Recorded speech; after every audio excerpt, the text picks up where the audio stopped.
The Brosko case is a really nice example of a burglary case. First of all, you got a really clear, clean case of something that does satisfy burglary. The police respond to a call, and when they get to this Arco service station, they see two men who jump out of a window that's been broken in the Arco service station, and they start to run. They catch one of them, the defendant Arco, or the defendant Brosko, and they also find a bag with receipts from vending sales from another service station that's a quarter mile away that's also been very recently burglarized.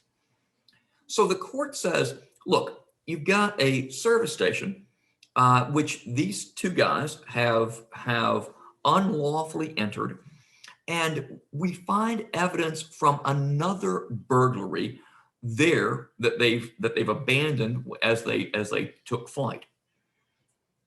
So the clear inference is these were the guys who burglarized the other service station, and the fact that they did it in that other case, taking these receipts from another service station a quarter mile away that has been burglarized, that is wonderful evidence of the fact that when they broke the window of this service station, not during office hour, or not during regular business hours, 4:30 in the morning, it would still be a crime if it was during normal hours, but it wouldn't be a burglary because the folks would have had the license to enter. This would have been some form of property damage.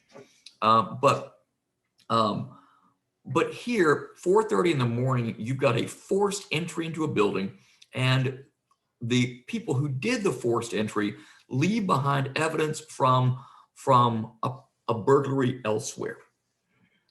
That one is easy.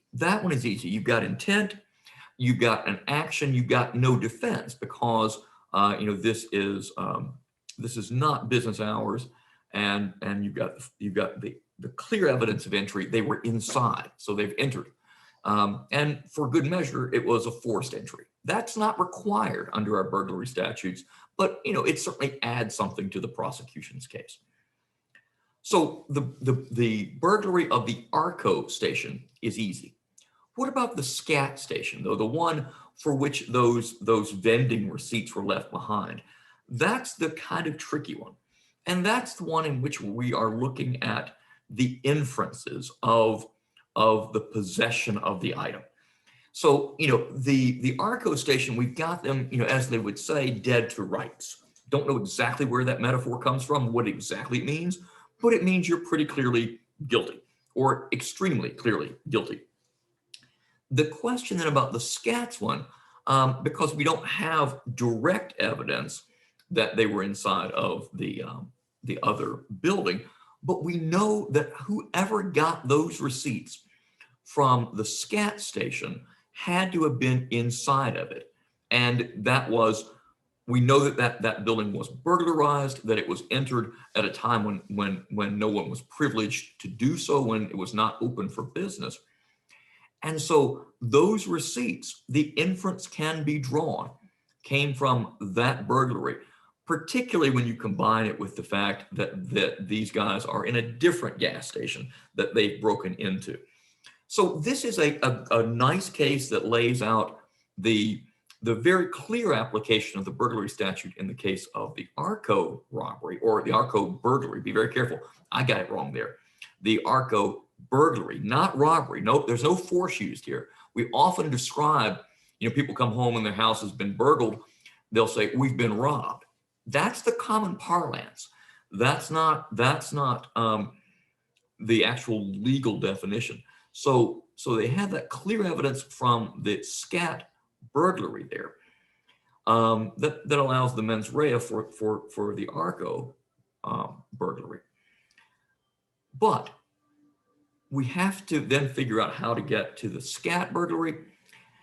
This is one of those times where you cannot abandon your common sense, and the courts don't abandon common sense. We don't have the direct evidence. We don't have the eyewitnesses that place them inside of the Scat station.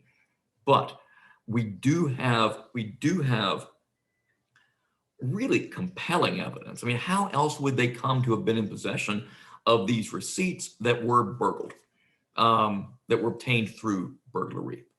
All right, so that's a nice intro to the crime of burglary with a kind of a common sense approach, and a nice identification of the clear factors in the easy case of the Arco burglary.